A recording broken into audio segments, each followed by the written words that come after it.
Buenas noches y muchas gracias a Radio Televisión Los Palacios por cubrir esta rueda de prensa del Partido Popular aquí a las puertas del Ayuntamiento, porque el hecho del que vamos a hablar hoy,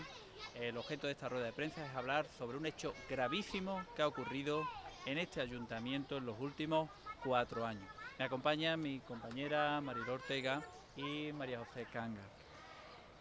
Es un hecho realmente gravísimo y que se ha dado a conocer a través de la sentencia del Juzgado de lo Contencioso Administrativo número 9 de Sevilla, sentencia que lleva como fecha la del 27 de junio del año 2011. Como digo, es un hecho realmente gravísimo que deben conocer todos nuestros vecinos.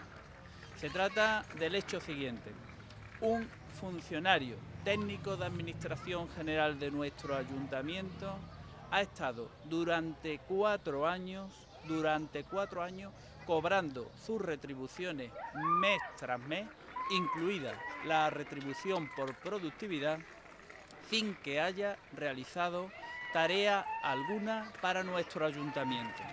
Y esto ha ocurrido pese a que este funcionario, persona responsable, ha solicitado repetidamente al equipo de gobierno anterior, al equipo de gobierno encabezado por el señor Maestre, les ha solicitado repetidamente que le atribuyeran, que le indicaran las funciones a realizar, que le emitiera un certificado especificando sus puestos de trabajo y también que le atribuyeran las funciones correspondientes a ese puesto de trabajo. Pues bien, 4 años sin realizar tarea alguna y sin que por parte del equipo de gobierno se le indicara cuáles eran las funciones a realizar. 4 años, por tanto, de despilfarro para nuestro ayuntamiento, que ha pagado, como digo, un sueldo de técnico de Administración General del Grupo A, que es un sueldo de los más elevados que paga nuestro ayuntamiento. Es, por tanto, un hecho insólito, como dice la propia sentencia. Desde el punto de vista del trabajador, esto le ha acarreado un indudable perjuicio moral, porque el anterior equipo de gobierno trató de aislarlo, sin darle funciones, sin darle personal a su servicio, habida cuenta de que es un técnico de Administración General, jefe de servicio de secretaría,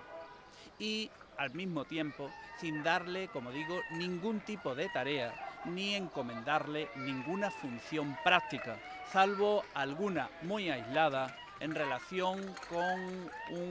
el tomate de los Palacios y Villafranca. Un informe jurídico relativo al tomate es lo único que ha hecho en los últimos 4 años. Y como digo, única y exclusivamente por culpa del anterior equipo de gobierno con el señor Maestre a la cabeza. Desde el punto de vista, por tanto, del trabajador, esto le ha generado, como dice la propia sentencia, un perjuicio moral. Se dice expresamente en la misma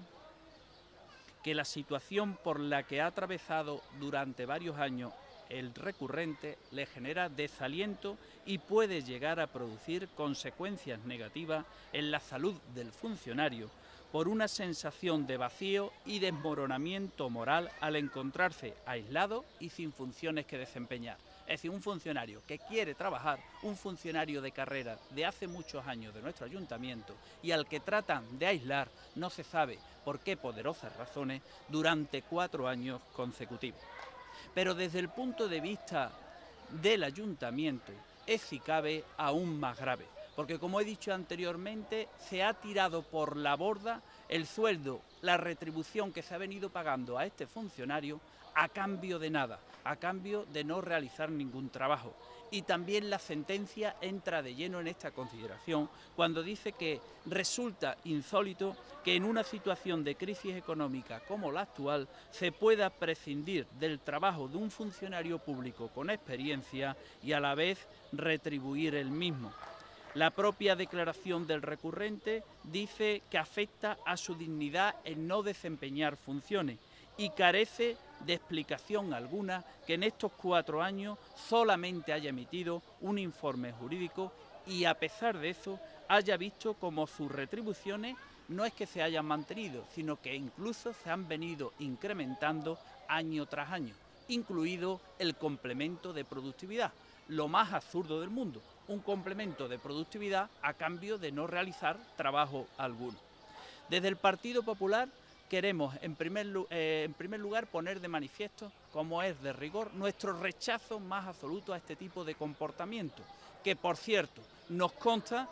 que aún no habiendo sentencia en otros casos, aún no habiendo existido procedimiento judicial en otros casos, no es el único que ha ocurrido en nuestro ayuntamiento. Parece que era la forma de actuar a nivel de personal por el anterior equipo de gobierno. En segundo lugar, queremos dejar bien claro que las responsabilidades jurídicas que se deriven de este tipo de hechos serán exigibles tanto por el trabajador como por el propio ayuntamiento. Pero en tercer y último lugar, entendemos que aquí lo que hay realmente es una responsabilidad política grave, una responsabilidad política muy grave por los hechos acontecidos. Y los responsables políticos de estos hechos son el señor Maestre y la señora Gavira. El señor alcalde, exalcalde actualmente de los Palacios de Villafranca, y la señora ex primera teniente de alcalde, porque sencillamente aquí en nuestro ayuntamiento durante los últimos 4 años no se ha hecho absolutamente nada sin que ellos tuvieran conocimiento de lo que se hacía y de lo que no se hacía. Por tanto, son los responsables políticos de lo acontecido. Y ni qué decir tiene que por unos hechos tan graves como los que han ocurrido, tanto el señor Maestre como la señora Gavira deben quedar inhabilitados políticamente, hablo en términos políticos, para seguir como concejales de nuestro ayuntamiento. Deben quedar inhabilitados políticamente y por ello desde el Partido Popular reclamamos, requerimos su renuncia inmediata al acta de concejal por uno y por la otra. ¿En qué cabeza cabe que puedan seguir siendo concejales del Ayuntamiento de los Palacios y Villafranca 2 personas como el señor Maestre y la señora Gavira, que se han dedicado en los últimos 4 años a humillar, a hacer la vida imposible a este funcionario del ayuntamiento y hacerlo además a costa del patrimonio público, a costa de tirar por la borda el sueldo, el dinero con el que retribuían ningún trabajo de este funcionario? Como digo, no le queda otra escapatoria digna que no sea su renuncia al acta de concejal, y es lo que reclamamos desde el Partido Popular. Nada más y muchas gracias.